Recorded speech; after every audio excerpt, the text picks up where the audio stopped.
Hello and welcome to my channel.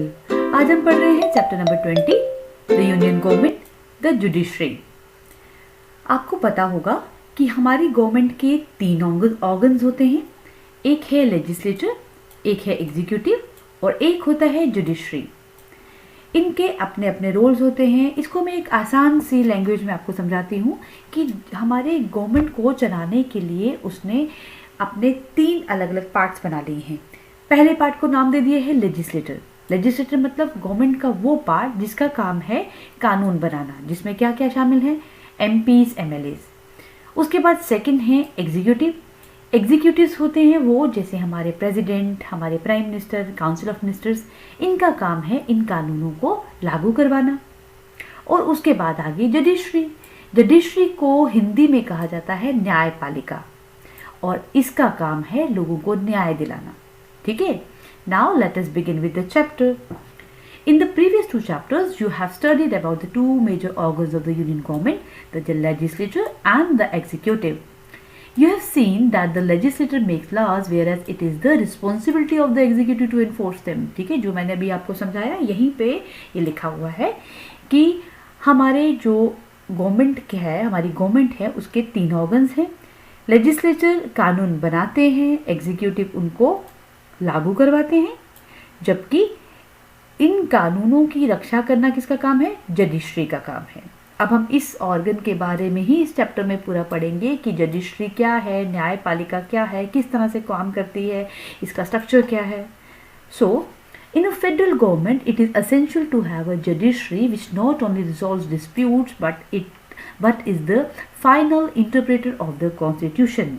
एक federal government में judiciary यानी कि न्यायपालिका, ठीक है, इसका होना आवश्यक इसलिए है क्योंकि ये ना केवल लोगों के विवादों का समाधान करती है बल्कि हमारे कॉन्स्टिट्यूशन की भी व्याख्या करती है।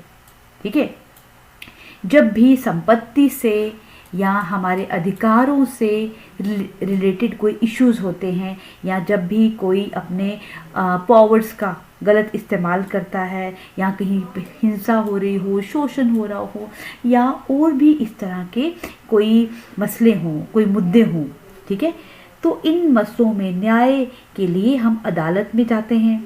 इनमें हम अदालत जाकर हम न्याय पा सकते हैं और जो कोर्ट है वो पीड़ित पक्ष को न्याय देता है।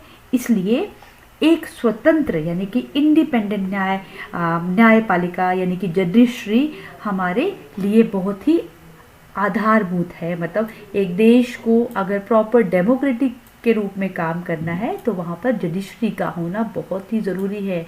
जुडिशरी ही हमारे देश के न्याय की फाउंडेशन है। ठीक है, इस पैराग्राफ का मतलब ये है। Now moving on next, independence of judiciary. इस टॉपिक में लिखा है कि justice is possible only if judiciary is independent, impartial and unbiased. न्याय तभी संभव है अगर हमारी जो न्यायपालिका है, जुडिशरी जो है, वो एक तो स्वतंत्र हो, निष्पक्ष हो और अनबायस्ड, बिल्कुल किसी के साथ भेदभाव किए बिना न्याय ले।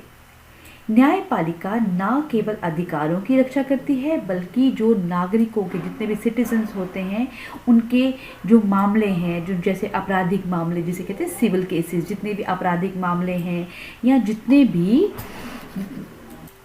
अपराधों से जुड़े हुए जितने भी मसले हों, हमारे संविधान से जुड़ा हुआ कोई मैटर हो, इन सब को जुडिशरी सॉल्व करती है, लेकिन बिना किसी प्रेशर के, एग्जीक्यूटिव्स के बिना प्रेशर के और लेजिस्लेटर के बिना दबाव के। हमारा जो संविधान है उसमें बहुत सारे ऐसे प्रावधान हैं जो हमारी जुडिशरी को इंडिपेंडेंट बनाती है और इसे लेजिस्लेचर और एग्जीक्यूटिव इन सब के प्रभाव से मुक्त बनाती है हमारी कॉन्स्टिट्यूशन। अब आगे एक डू यू नो दिया है, इसमें पढ़ते हैं, इसमें क्या लिखा है। There are special provisions that ensure the independence of judiciary in India. India की जो जुडिशरी सिस्टम है उसको इंडिपेंडेंट बनाने के लिए बहुत सारे ऐसे प्रोविजंस हैं, प्रावधान हैं। जैसे कि पहला है कि जितने भी जजेस हैं उन सबको उनकी क्वालिफिकेशन के बेस पे ही अपॉइंट किया जाता है, ना कि किसी जान पहचान ना फिर किसी इन्फ्लुएंस के बेस पे। जजेस को रिमूव भी इजी नहीं कर सकते हम, ठीक है। अगर किसी जज को रिमूव करना हो तो उसके लिए एक स्पेशल प्रोसेस होता है जिसे कहते हैं इम्पीचमेंट। और जजेस को सैलरी भी एडिक्वेट मिलती है और इनकी सैलरी और अलाउंस कोई भी कम नहीं कर सकता जब तक इनकी अवधि होती है काम करने की ऑफिस में। और इनका जो टेन्योर है यानी कि टाइम पीरियड काम करने का ऑफिस में, कितनी देर के लिए इनको सेलेक्ट किया जाएगा, कितनी देर तक अपनी ये पोस्ट पे रहेंगे, वो भी फिक्स होता है, ठीक है। अब अगला हमारा टॉपिक है टाइप्स ऑफ केसेस की किस तरह के मसले कोर्ट में सॉल्व किए जाते हैं। एक्चुअली में कोर्ट में दो तरह के केसेस सॉल्व होते हैं। एक को हम कहते हैं सिविल केस और दूसरे को कहते हैं क्रिमिनल केस, ठीक है। कुछ होते हैं सिविल केसेस, कुछ होते हैं क्रिमिनल केसेस। अब सिविल केसेस किन्हें कहते हैं? ऐसे केसेस जो किसी की property, marriage, money, rent, purchase of goods, इन सब से रिलेटेड हों। और इस दे ऑल्सो इंक्लूड इन्फ्रिंगमेंट और violation of rights of individual. और अगर किसी इंडिविजुअल के कानून, अपने राइट्स, अधिकारों के साथ कोई छेड़खानी हो, उल्लंघन हो, उसमें वो भी केस इसी में आते हैं, सिविल केसेस में। और इन केसेस को सॉल्व करने के लिए अलग से कोर्ट्स होती हैं, अलग से लॉज होती हैं जिन लॉज को कहते हैं सिविल लॉज, ठीक है। अब नेक्स्ट टाइप के केस कौन से हमारे? पहला हमने पढ़ा कि एक होते हैं हमारे पास सिविल केसेस और दूसरे होते हैं क्रिमिनल केसेस, ठीक है। क्रिमिनल केसेस क्या है, अब ये पढ़ लेते हैं। Criminal cases involve cases offences like robberies, murders, cheating, harassing of women, beating, violence, kidnapping, etc, ठीक है। ऐसा कोई भी केस जो कि किसी मर्डर, कोई डकैती हो गई है, किसी ने किसी को धोखा दे दिया, कहीं पे औरतों का अत्याचार हो रहा है, किसी को किडनैप कर लिया, ये सब कहते हैं criminal cases. Tax evasion is also a criminal cases. अगर टैक्स इवेशन हो वो भी एक क्रिमिनल केस माना जाता है, ठीक है। The criminal case begin with the logging of an FIR, which is first information report. After investigation by the police, the case is filed in the court. In case the crime is proved, the accused can be either sent to jail or fined, or in some cases both fined and jailed. Criminal cases में क्या होता है कि जब भी कोई criminal case, कोई crime होता है, कोई क्रिमिनल केस सामने आता है, तो सबसे पहले तो उसके लिए एक FIR लॉन्च की जाती है और पुलिस उस FIR को रजिस्टर करती है। उसके बाद इन्वेस्टिगेशन होती है उस केस के बारे में, और फिर जब इन्वेस्टिगेशन हो जाए फिर कोर्ट में उस केस को फाइल किया जाता है। और अगर ये केस जो है ये प्रूव हो जाए तो जो एक्यूज्ड हो, जिसने ये अपराध किया हो, उस अपराधी को या तो जेल में डाला जाता है या उसको फाइन किया जाता है, और किसी किसी केस में जेल में भी डाला जाता है और फाइन भी किया जाता है, ठीक है। अब एक डू यू नो दिया गया है, हम इसको पढ़ते हैं। इसमें कहा है कि an FIR is logged with police about a criminal offence. According to law, whenever a person informs the police about an offence, it is compulsory for the police to register an FIR. कि जब भी कोई criminal case होता है तो हमारे कानून के हिसाब से जब भी कोई इंसान इस क्राइम के बारे में पुलिस को बताता है तो पुलिस को उसके खिलाफ एक FIR रजिस्टर करनी पड़ती है। और यहाँ पे एक इम्पॉर्टेंट पॉइंट ये है कि कोई भी इंसान किसी अपराध के खिलाफ, किसी अपराध के बारे में FIR लेके जा सकता है पुलिस के पास, चाहे वो उस अपराध से उसका लेना देना है या नहीं, चाहे वो विक्टिम है उस क्राइम का चाहे नहीं, कोई भी FIR करवा सकता है, ठीक है। अब आगे नेक्स्ट बहुत इंपॉर्टेंट टॉपिक है, वो है single unified and integrated judicial system. अब ये पढ़ते हैं ये क्या होता है, ठीक है। The unique feature of our federal democratic setup is a single, unified and integrated judicial system for the whole country. हमारा जो फेडरल डेमोक्रेटिक सेटअप है, मतलब हमारा जो फेडरल गवर्नमेंट जो हमारी है, इसकी एक अनूठी विशेषता ये है कि पूरे देश में एक जैसे कानून लागू होते हैं और एक जैसे unified, single unified and integrated judicial system है कि इस तरह का यहाँ का जुडिशरी इस तरह की है कि पूरे देश में एक जैसे कानून बनते हैं और एक जैसा उनको इम्प्लीमेंट किया जाता है। और it has got the power to supervise and control the working of entire judicial system in India. It ensures justice to all.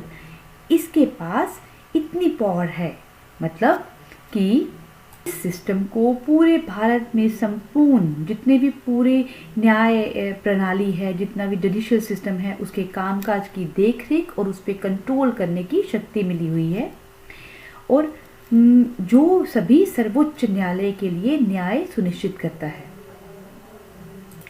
Supreme Court, the Supreme Court at the apex is the highest judicial authority followed by the High Court in the state and then the subordinate courts.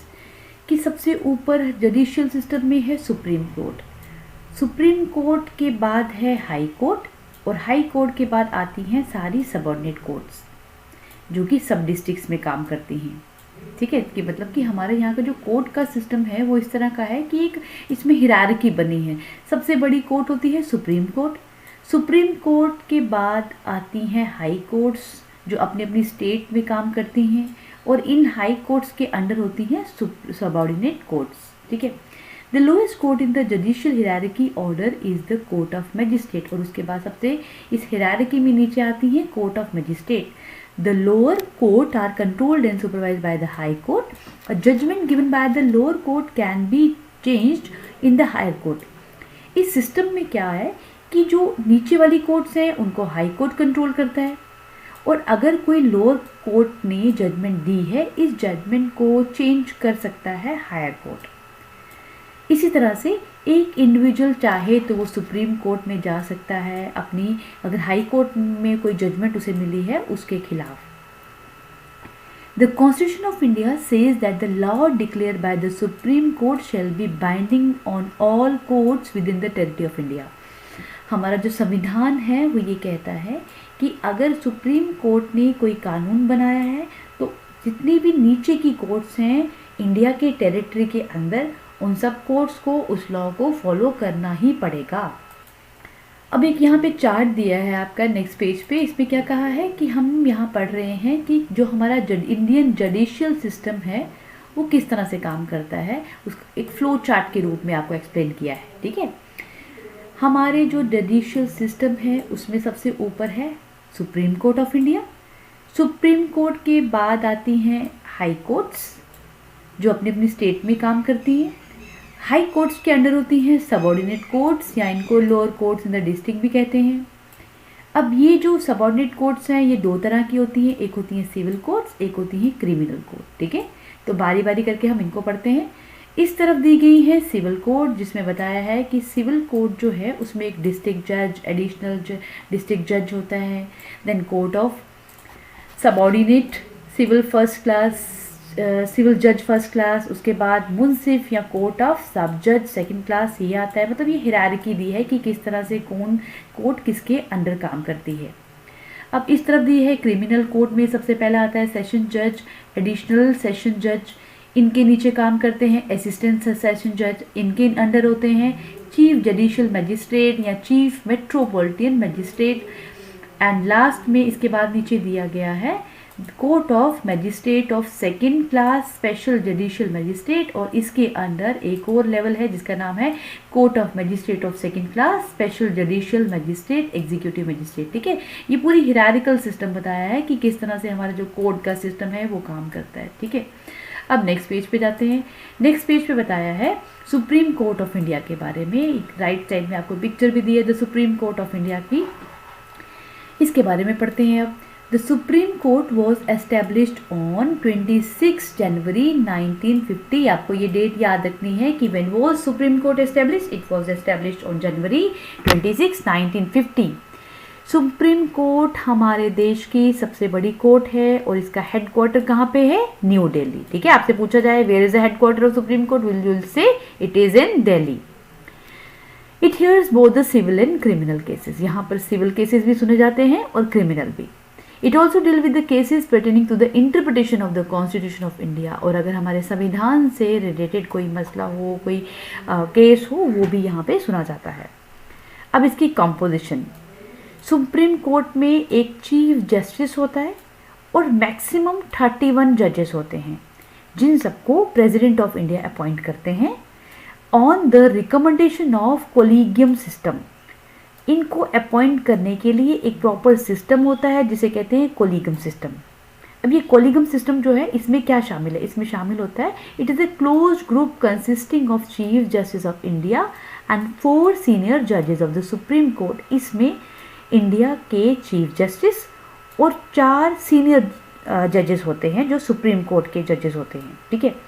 While appointing the chief justice, the president consults other judges as he deems proper. Normally, the senior most judge of the Supreme Court is appointed as the chief justice of India. अब जब भी chief justice of India को select करना होता है तो president को senior जजेस को कंसल्ट करना होता है, और नॉर्मली ये प्रोसीजर फॉलो किया जाता है कि सुप्रीम कोर्ट के जो सीनियर मोस्ट जज होते हैं उन्हीं को चीफ जस्टिस ऑफ इंडिया बना लिया जाता है। सिमिलरली द अदर जजेस of the supreme court are also appointed by the president of India. और इसी तरह से जो बाकी जजेस हैं, हमने पढ़ा था कि 31 और जजेस होते हैं, इन जजेस को भी प्रेसिडेंट ऑफ इंडिया ही अपॉइंट करते हैं। तो आपको इसमें से याद क्या रखना है, सबसे पहले तो ये याद रखना है कि हमारी सुप्रीम कोर्ट में एक होते हैं चीफ जस्टिस ऑफ इंडिया जो सबसे बड़े जज होते हैं, उनके साथ काम करते हैं 31 मैक्सिमम नंबर ऑफ 31 अदर जजेस। और इसके साथ आपने याद रखना है कि इन सबको अपॉइंट कौन करते हैं, प्रेसिडेंट ऑफ इंडिया, ठीक है। अब एक डू यू नो दिया है, इसको पढ़ते हैं। इसमें लिखा है the highest court of India during the British period was known as the federal court of India. It was located in the parliament house. British government के टाइम में जो इंडिया की सबसे बड़ी कोर्ट होती थी उसे कहते थे फेडरल कोर्ट ऑफ इंडिया, जो कि पार्लियामेंट हाउस में थी, ठीक है। आगे है नेक्स्ट हम पढ़ने वाले क्वालिफिकेशन ऑफ द जज कि एक जज बनने के लिए क्या क्या क्वालिफिकेशन चाहिए तभी वो जज बन सकता है। पहला तो है a citizen of India, a जज ऑफ द हाई कोर्ट और courts for maximum period of 5 years, और a distinguished jurist in the opinion of the president of India. कि एक जज बनने के लिए मेन 3 क्वालिफिकेशन चाहिए। पहला तो ये है कि he she must be a citizen of India, कि इंडिया के नागरिक होना ज़रूरी है इसके लिए। और एक वो ऐसा जज होना चाहिए जो हाई कोर्ट में या किसी दूसरी कोर्ट, हाई कोर्ट में एक या अधिक कोर्ट्स में जज के रूप में काम कर चुका हो कम से कम 5 years के लिए। और प्रेसिडेंट के नज़र में वो एक अच्छा जूरिस्ट मतलब एक अच्छा जज होना चाहिए, ठीक है। अब tenure and removal from the office की कितनी अवधि के लिए जज को काम करना होता है और उनको कब रिमूव किया जाता है। चीफ जस्टिस और जितने भी जजेस होते हैं सुप्रीम कोर्ट के, वो अपने ऑफिस में 65 years तक काम कर, मतलब जब तक उनकी एज 65 year तक नहीं होती तब तक वो काम कर सकते हैं। और एक बार अगर जज को अपॉइंट कर लिया जाए तो नॉर्मल सर्कमस्टांसिस में उनको रिमूव नहीं किया जा सकता, ठीक है। उनको तभी रिमूव किया जा सकता है अगर वो कुछ मिसबिहेव करे, ठीक है। और उनको रिमूव करते हैं प्रेसिडेंट, और वो भी कब कैसे कर सकते हैं, on the basis of resolution passed by each house of the parliament by special majority during the same session. कि पार्लियामेंट का जब सेशन चल रहा होगा उसी सेशन में दोनों हाउसेस जो हैं 2/3 मेजॉरिटी के साथ अगर एक रेजोल्यूशन पास करते हैं तब जाके प्रेसिडेंट उस जज को रिमूव कर सकते हैं। और इस पूरी प्रोसेस को, जज के रिमूव होने की प्रोसेस को कहते हैं इम्पीचमेंट, ठीक है। अब स्पेशल मेजॉरिटी का मतलब क्या है, स्पेशल मेजॉरिटी का मतलब होता है कि absolute majority of total membership, मतलब जितने टोटल मेंबर हैं उनकी एब्सोल्यूट मेजॉरिटी, उनमें किसको मेजॉरिटी वोट मिल रहा है, और 2/3 मेजॉरिटी ऑफ द मेंबर जो कि प्रेजेंट हो और वोट कर रहे हो दोनों हाउस में, ठीक है। अब आगे है सैलरी एंड अलाउंसेस। एक जज को क्या क्या सैलरी मिलती है, क्या अलाउंसेस मिलते हैं। हमारी government chief justice of India को आजकल के हिसाब से ₹2.8 लाख पर मंथ सैलरी देती है, जबकि जो बाकी जजेस हैं उनको ₹2.5 लाख पर मंथ सैलरी मिलती है। इसके अलावा उनको कुछ और अलाउंसेस भी मिलते हैं, जैसे उनको कुछ फैसिलिटीज़ मिलती हैं, रहने के लिए रेजिडेंस दिया जाता है, कार, कुछ ट्रैवल अलाउंस दिए जाते हैं, लीव दी जाती है और पेंशन भी दी जाती है रिटायरमेंट के बाद। उसके बाद है powers and the functions of supreme court. अब सुप्रीम कोर्ट के पास क्या क्या पावर्स है, अब ये पढ़ते हैं, ठीक है। सुप्रीम कोर्ट के पास बहुत सारे काम हैं, बहुत सारी पावर्स हैं, उनके जो फंक्शन हैं वो अलग अलग तरह के होते हैं, और हम कहते हैं कि the supreme court perform many important functions and exercise different type of jurisdiction such as original, appellate, advisory and supervisory jurisdiction. ये सुप्रीम कोर्ट के अलग अलग अधिकार क्षेत्र हैं। अब हम इन सब के बारे में बारी बारी पढ़ते हैं कि क्या क्या अधिकार क्षेत्र हैं। जैसे कि पहला है ओरिजिनल जुरिडिक्शन, ठीक है। It is exercise in cases which originate in the supreme court which means they can be heard in the supreme court for the first time, ठीक है। ये जो अधिकार क्षेत्र है ये उन मामलों के लिए किया जाता है जो कि सुप्रीम कोर्ट में ही उत्पन्न होते हैं और पहली बार सुप्रीम कोर्ट में ही सुने जा सकते हैं। ऐसे मसले कौन कौन से हैं, इन मसलों में कौन से विवाद हैं, जैसे कि एक यूनियन का एक या एक से ज़्यादा राज्यों के बीच में कोई मैटर हो, कोई मसला हो, या फिर यूनियन और एक राज्य के बीच में कोई मैटर हो, या एक से अधिक स्टेट के बीच में कोई आपस में वाद विवाद हो, दो या दो से ज़्यादा राज्यों के बीच में कोई डिस्प्यूट चल रहा हो, जैसे कोई मतलब जैसे कि इंटर स्टेट डिस्प्यूट हो, जैसे कि पानी को शेयर करने के लिए दो स्टेट के बीच में कोई लड़ाई चल रही हो, या पावर को शेयर करने के लिए। तो ये सब जो मसले हैं ये सब के सब आते हैं सुप्रीम कोर्ट की ओरिजिनल जुरिडिक्शन के अंदर, ठीक है। पहला हमने ये पढ़ लिया कि ओरिजिनल जुरिडिक्शन जो है ये कौन से केसेस जो हैं इसके अंडर आते हैं। सेकंड है appellate jurisdiction. Appellate jurisdiction is exercise to hear appeals against the decision of the high court and other courts regarding constitutional, civil and criminal cases, ठीक है। इसमें कहा कॉन्स्टिट्यूशन यानी कि हमारा जो संविधान है उससे रिलेटेड कोई मैटर हो, या कोई सिविल केस हो, या क्रिमिनल केस हो, इन सब मामलों के बारे में अगर सुप्रीम कोर्ट और या मतलब हाई कोर्ट या हाई कोर्ट के अलावा कोई दूसरी कोर्ट हो, उसने कोई फैसला दिया हो, उस फैसले के खिलाफ अगर सुप्रीम कोर्ट में जाया जाए तो ये सब मसले सुनने के लिए एपलेट जुरिडिक्शन जो क्षेत्राधिकार है इसका इस्तेमाल सुप्रीम कोर्ट करता है, ठीक है। This jurisdiction is applicable to cases involving interpretation of the Constitution, cases sent by the High Court and the criminal cases. ये जो क्षेत्र अधिकार है ये अगर कोई कॉन्स्टिट्यूशन से रिलेटेड कोई मैटर हो, ऐसा केस जो कि हाई कोर्ट ने भेजा हो, या फिर क्रिमिनल केस हो जो हाई कोर्ट ने भेजा हो, या किसी लोअर कोर्ट ने किसी को डेथ सेंटेंस दे दी हो, और वो केस अब आता है appellate jurisdiction of supreme court के अंदर। The supreme court can also review its own decision taken earlier. Supreme court अपने ही किसी डिसीजन को जो उसने पहले लेके रखा हो उसको रिव्यू भी कर सकता है इस जुरिडिक्शन के अंदर, ठीक है। अगला है थर्ड वाला एडवाइजरी जुरिडिक्शन। एडवाइजरी जुरिडिक्शन जो है अगर हमारे कॉन्स्टिट्यूशन से रिलेटेड कोई इशू हो, या कोई ऐसा इशू है जो कि पब्लिक इम्पोर्टेंस के लिए है, जो सार्वजनिक हित के लिए हो, तो हमारे जो प्रेसिडेंट हैं वो उसके मसले में सुप्रीम कोर्ट से राय ले सकते हैं, और सुप्रीम कोर्ट अपना ओपिनियन दे सकते हैं, पर सुप्रीम कोर्ट का ओपिनियन जो है वो प्रेसिडेंट के लिए कोई बाइंडिंग नहीं होता, अगर वो चाहे तो उसको फॉलो कर सकते हैं। नेक्स्ट है सुपरवाइजरी जुरिडिक्शन। सुपरवाइजरी जुरिडिक्शन क्या होगा? It empowers the supreme court to supervise the functioning of all the courts below, ठीक है। मतलब ये क्षेत्राधिकार सुप्रीम कोर्ट को सभी दूसरे जितनी कोर्ट्स हैं उन सबके कामकाज को उन सबके कामकाज की निगरानी करने का अधिकार देता है, ठीक है। तो ये सब हो गए हमारे पास कि कितने कितने तरह के अधिकार हैं एक सुप्रीम कोर्ट के पास इंडिया में। अब है court of record. Supreme court को कोर्ट ऑफ रिकॉर्ड भी कहते हैं। अब हम पढ़ते हैं ये क्यों कहते हैं कोर्ट ऑफ रिकॉर्ड, ठीक है। The supreme court functions at court of record under which the proceedings of the court are preserved.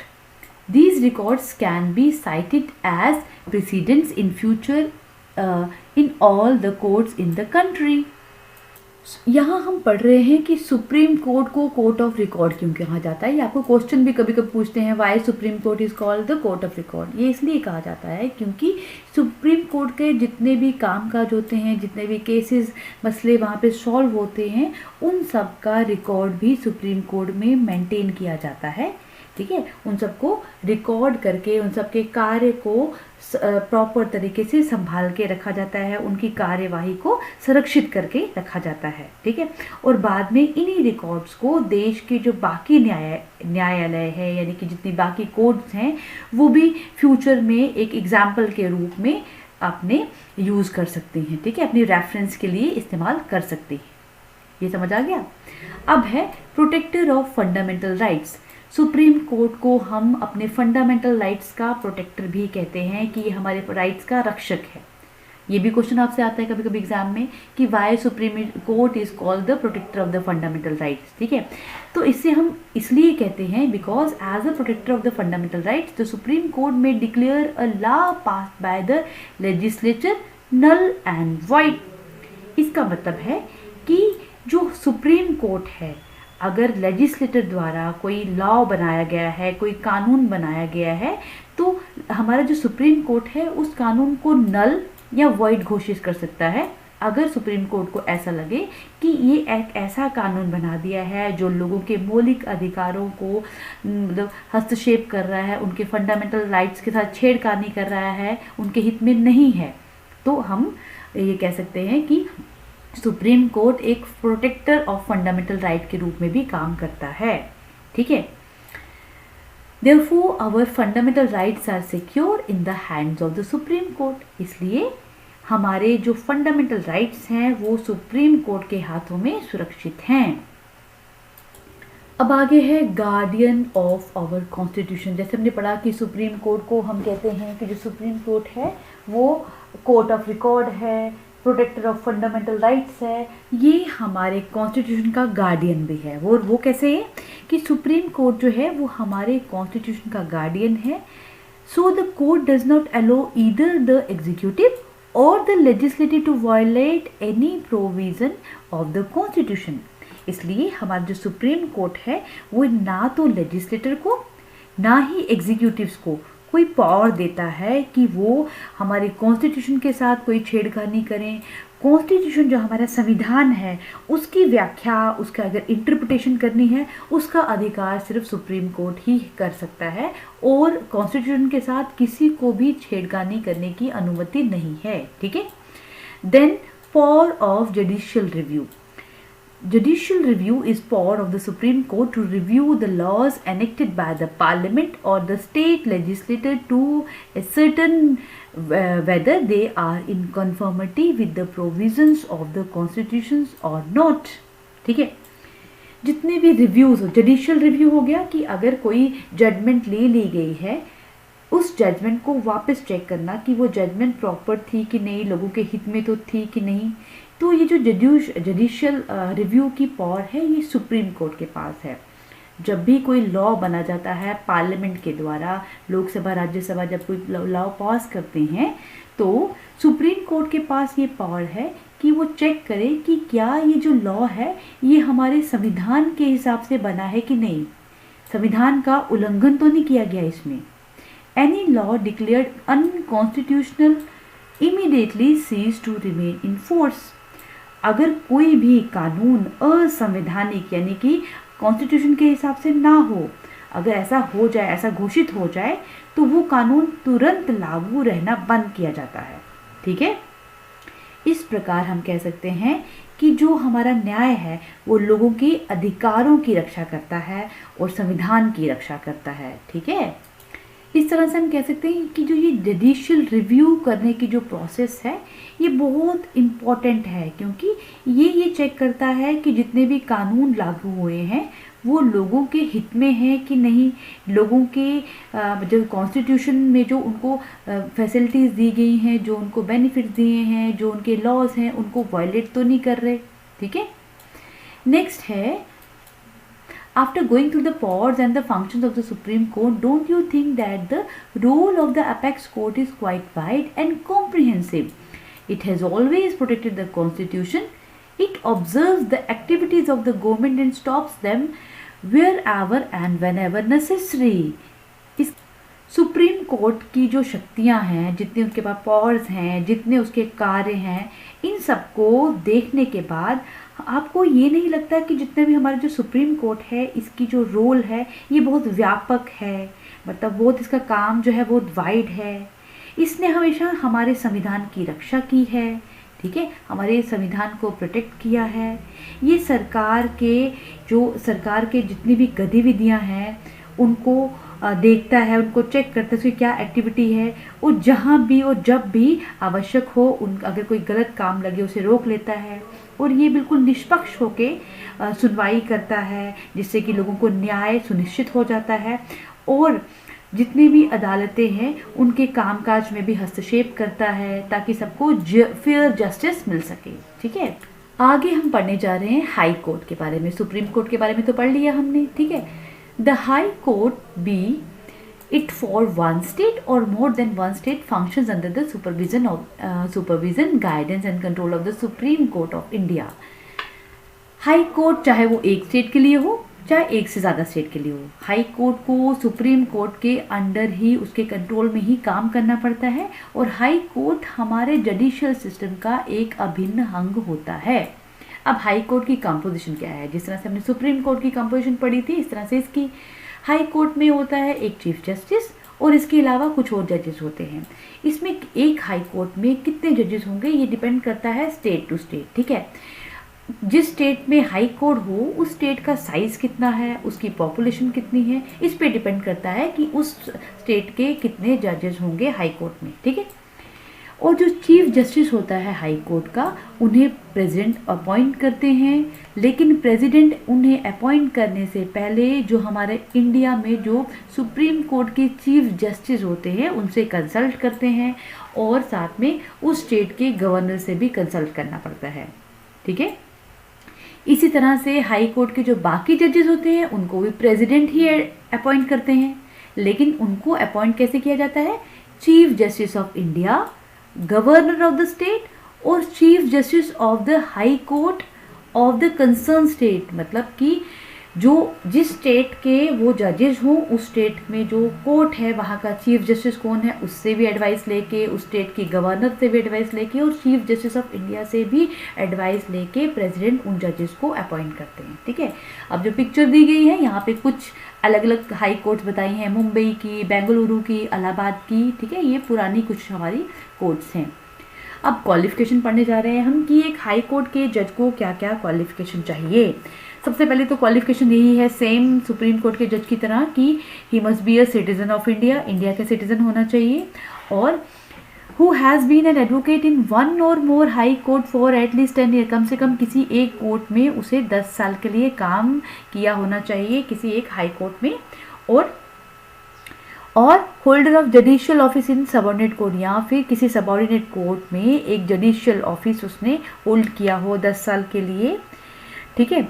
इसके बाद है एम्यूलमेंट्स। एम्यूलमेंट्स हमने पढ़ा था कि उनको कितनी सैलरी मिलती है, क्या क्या अलाउंसेस मिलते हैं, तो ये भी पढ़ लेते हैं हम। The government has set the salary of the chief justice of high court at ₹2.5 lakh. जो हाई कोर्ट के जज होते हैं उनकी हाई कोर्ट की जज की सैलरी कितनी होती है? ₹2.5 लाख, और जो बाकी जजेस हैं उनके साथ उनकी होती है 2.25 लाख। इसके अलावा उनको कुछ और प्रिविलेजेस मिलते हैं, कुछ और अलाउंसेस मिलती हैं, फैसिलिटीज़, जैसे कि एक रेजिडेंस दिया जाता है रहने के लिए फ्री, एक ऑफिशियल कार मिलती है, इसके अलावा कुछ और अलाउंसेस भी दिए जाते हैं।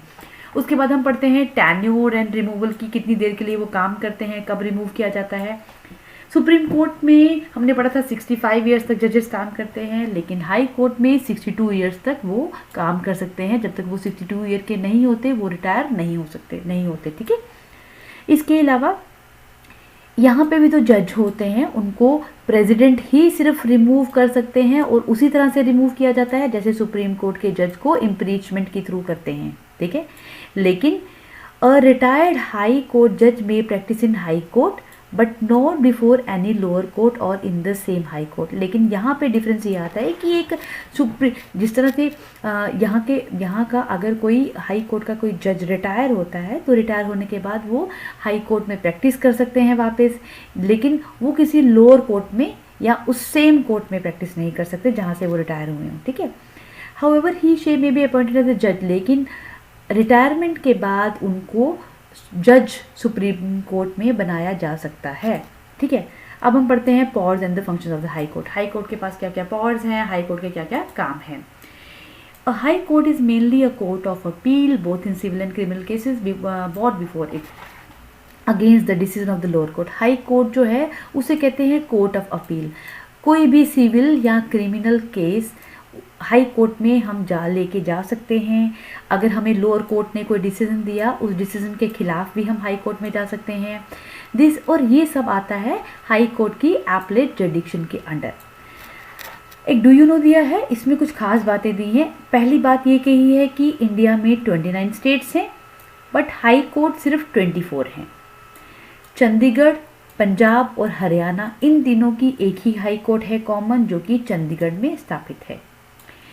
हमारी जो national capital territory of Delhi है वो सिर्फ एकमात्र ऐसी यूनियन टेरिटरी है जिसकी अपनी हाई कोर्ट है, ठीक है। अब आगे है, the original jurisdiction of the high court is very limited, कि जो ओरिजिनल जरिडिक्शन में हाई कोर्ट के केसेस आते हैं वो बहुत लिमिटेड होते हैं।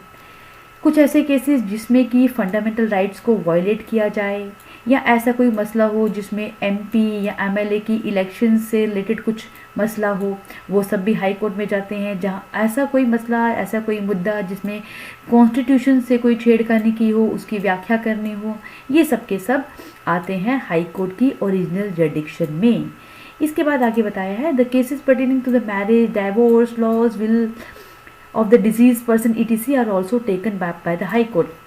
कि ये जो केस होते हैं मैरिज के, डाइवोर्स से रिलेटेड हो, कोई किसी की विल किसी की हो, या फिर कोई और ऐसा केस हो, इन सब को हम हाई कोर्ट में लेके जा सकते हैं। The high court also has the power of judicial review. जिस तरह से सुप्रीम कोर्ट के पास जुडिशियल रिव्यू की पावर होती है, हाई कोर्ट के पास भी ऐसी पावर है। हाई कोर्ट जो है वो अपने ही पहले लिए हुए केसेस को वापस रिव्यू कर सकता है। ऐसा कोई मसला हो जिसमें कि कॉन्स्टिट्यूशन को इंटरप्रेट किया हो, उसको रिव्यू कर सकता है, ठीक है। एक्सरसाइजिंग इट्स सुपरवाइजरी जरिडिक्शन, जितनी भी सबऑर्डिनेट कोर्ट्स हैं उनको सुपरवाइज करना हाई कोर्ट का ही काम है, ठीक है। और जितनी भी लोअर कोर्ट्स हैं एक स्टेट की, वो सब हाई कोर्ट के अंडर ही उसके ही कंट्रोल में और उसकी ही गाइडेंस में काम करती हैं, ठीक है। जिस तरह से सुप्रीम कोर्ट इंडिया का होता है, हाई कोर्ट को भी कहते हैं कोर्ट ऑफ रिकॉर्ड, क्योंकि हाई कोर्ट भी अपने सारे केसेस के रिकॉर्ड को मेंटेन करता है, और जो बाकी सबऑर्डिनेट कोर्ट्स हैं वो बाद में उनको फ्यूचर रेफरेंस ले सकती हैं उनका, ठीक है। It has the power to punish for the contempt of itself. All decisions of the high court are binding to the lower court who are bound to follow them. They are cited as precedent, कि अगर high court ने कोई फैसला ले दिया तो बाकी lower courts को भी वो फॉलो करना पड़ता है, उनके लिए ये बाइंडिंग है। अब हम पढ़ रहे हैं सबऑर्डिनेट कोर्ट। सबऑर्डिनेट कोर्ट्स क्या होती हैं? सबऑर्डिनेट कोर्ट्स को होती हैं लोअर कोर्ट्स, जो कि अलग अलग डिस्ट्रिक्ट्स में होती हैं। ऐसी कोर्ट्स जो अलग अलग डिस्ट्रिक्ट्स में काम करती हैं, ये कोर्ट्स हाई कोर्ट के अंडर काम करती हैं। इन सबको हाई कोर्ट के द्वारा सुपरवाइज किया जाता है, और ये सबऑर्डिनेट कोर्ट्स अलग अलग तरह की होती हैं। इनमें कुछ हैं सिविल कोर्ट्स, कुछ क्रिमिनल कोर्ट्स और कुछ रेवेन्यू कोर्ट्स, ठीक है। इसके अलावा कुछ होती हैं न्याय पंचायत और लोक अदालत, ठीक है। ये भी न्याय देने की प्रणाली में शामिल होती हैं। हर स्टेट में अपना अपना एक अलग सिस्टम होता है कोर्ट का, लेकिन उनका जर्नल पैटर्न सबका सेम ही होता है। अब हमने पढ़ा था कि यहाँ पे सबऑर्डिनेट कोर्ट्स में कुछ होती हैं सिविल कोर्ट। तो सिविल कोर्ट क्या होती हैं? The highest civil court in a district is called the district court. किसी भी डिस्ट्रिक्ट में सबसे बड़ी जो सिविल कोर्ट है उसे कहते हैं डिस्ट्रिक्ट कोर्ट। इनके जो जजेस हैं उनको गवर्नर अपॉइंट करते हैं हाई कोर्ट से कंसल्टेशन के बाद। जितने भी सिविल मैटर्स होते हैं, कोई प्रॉपर्टी से रिलेटेड मसला हो, कोई कॉन्ट्रैक्ट हो, कोई एग्रीमेंट हो, कोई लैंडलॉर्ड और टेनेंट का कोई डिस्प्यूट हो, जो कि which do not originate in high court are headed by, जो हाई कोर्ट में ओरिजिनेट नहीं होता, वहाँ से स्टार्ट नहीं होता, वो डिस्ट्रिक्ट कोर्ट में सुना जाता है। डिस्ट्रिक्ट कोर्ट के नीचे आती हैं बहुत सारी कोर्ट जो एक या एक से ज़्यादा होती हैं, जिसे कहते हैं कोर्ट ऑफ सब जजेस। इसके अलावा कुछ सेपरेट फैमिली कोर्ट्स भी होती हैं जो फैमिली के डिस्प्यूट्स जैसे कि कोई डाइवोर्स, कस्टडी ऑफ चिल्ड्रन, इन सब से रिलेटेड मसले सॉल्व करती हैं। और इसके नीचे होती हैं कोर्ट ऑफ मुंसिफ। ठीक है, ये तो हो गया हमारा सिविल कोर्ट। अब हम पढ़ेंगे क्रिमिनल कोर्ट्स। क्रिमिनल कोर्ट्स में क्या पढ़ने जा रहे हैं हम कि क्रिमिनल कोर्ट्स में सबसे हाईएस्ट होती है कोर्ट ऑफ सेशन जज, इसके नीचे होती है मैजिस्ट्रेट ऑफ फर्स्ट क्लास, इसके नीचे सेकेंड, थर्ड। और जो बड़ी बड़ी सिटीज़ हैं जैसे दिल्ली, कोलकाता, यहाँ पर कौन कौन सी होती हैं? First class magistrates are called metropolitan magistrates. First class magistrate को कहते हैं मेट्रोपॉलिटन मैजिस्ट्रेट्स। ठीक है, इसके अलावा तीसरी हमने पढ़ी थी रेवेन्यू कोर्ट। जो हाईएस्ट रेवेन्यू कोर्ट एक डिस्ट्रिक्ट की होती है उसे कहते हैं बोर्ड ऑफ रेवेन्यू। ये सब लैंड रेवेन्यू से रिलेटेड केसेस को डील करते हैं। Court of commissioner, collector, tehsildar, assistant tehsildar, ये सब इसके अंडर काम करते हैं, जो कि रेवेन्यू से रिलेटेड मसलों को सुनते हैं, उनकी सुनवाई करते हैं। इसके अलावा बाद में हमने पढ़ा था कि एक लोक अदालत भी होती है। ठीक है, अब ये बहुत एक जानी मानी कहावत है, justice delayed is justice denied. इसका मतलब है न्याय में देरी होना न्याय से वंचित रहने के बराबर है। क्योंकि हमारा जो यहाँ पे जस्टिस लेने की प्रोसेस है वो बहुत ही खर्चीली है, ठीक है, और बहुत ही लेंथी है, बहुत ही लंबी प्रोसेस है, इसलिए ये आम आदमी की पहुँच से बाहर हो जाती है। इसके अलावा जितने भी हमारे बहुत सारे केसेस अभी कोर्ट्स में पेंडिंग पड़े हुए हैं, ठीक है, तो इन सब को देख के हमारे जो कानूनी प्रक्रिया है उसको सरल बनाने के लिए और मुकदमों को जल्द से जल्द कम कॉस्ट में सॉल्व किया जाए, ये सब करने के लिए गवर्नमेंट ने एक प्रयास किया है। और इस प्रयास के रूप में गवर्नमेंट ने लोक अदालत बनाई है। लोक अदालत जो है 1985 में पहली बार बनी दिल्ली में। और आप सबको हैरानगी होगी ये जान के कि जब पहली बार लोक अदालत बनी दिल्ली में तो एक ही दिन में 150 केसेस को सेटल कर दिया गया। लोक अदालत को ज़्यादातर एक रिटायर्ड जज ही प्रिसाइड करते हैं। और यहाँ पे जो डिस्प्यूटिंग पार्टीज़ होती हैं, जिनका कोई मसला होता है, वो खुद ही अपने केस लड़ती हैं। ना तो कोई एडवोकेट होता है, ना ही कोई गवाह की ज़रूरत होती है, ना कोई विटनेस की ज़रूरत होती है। और लोक अदालतों में कोशिश की जाती है कि जितने भी डिस्प्यूट्स हैं, जितने भी मसले हैं, उन सबको आपस में समझौता करवा के, अपने म्यूचुअल एग्रीमेंट्स करवा के ऑन स्पॉट डिसीजन दे दिया जाए, साथ साथ में ही निपटा दिया जाए, सबको साथ साथ में न्याय दिया जाए शीघ्र के शीघ्र। ठीक है, ये जो लोक अदालत का आइडिया था ये सबसे पहले दिया था P.N. भागवती ने। असली में जो P.N. भागवती थे हमारे इंडिया के एक चीफ जस्टिस थे, उन्होंने ये आइडिया सामने लाया था। और ये आइडिया हमारे जो पुराने समय में ग्राम पंचायत होती थी उसके बेस पे लिया गया। ठीक है, जब हमारे देश में ग्राम पंचायत होती थी तो गांव के लोग उन पंचायतों में जाके अपने मसलों को सॉल्व करते थे। और वहाँ जो पंच होते थे उनको पंच परमेश्वर कहते थे, वही उन मसलों को ऑन द स्पॉट सॉल्व कर देते थे। ठीक है, इसी के बेस पे एक लोक अदालत की स्थापना की गई। महात्मा गांधी ने भी इस तरह के जजमेंट को जो ग्राम पंचायत में ली जाती थी उसको बहुत फेवर किया, उसको स्ट्रांगली रिकमेंड किया था कि इस तरह से लोगों को जल्दी न्याय मिलेगा, उनका टाइम भी वेस्ट नहीं होगा और पैसे भी वेस्ट नहीं होंगे। ठीक है, और हम ये कह सकते हैं कि लोक अदालत का जो आइडिया था ये बहुत ही सराहनीय है और लोगों को बहुत हेल्प कर रहा है। तभी लोक अदालत को आजकल हम कहते हैं पीपल्स कोर्ट, क्योंकि यहाँ पे स्पीडी और इनएक्सपेंसिव जस्टिस मिलता है लोगों को।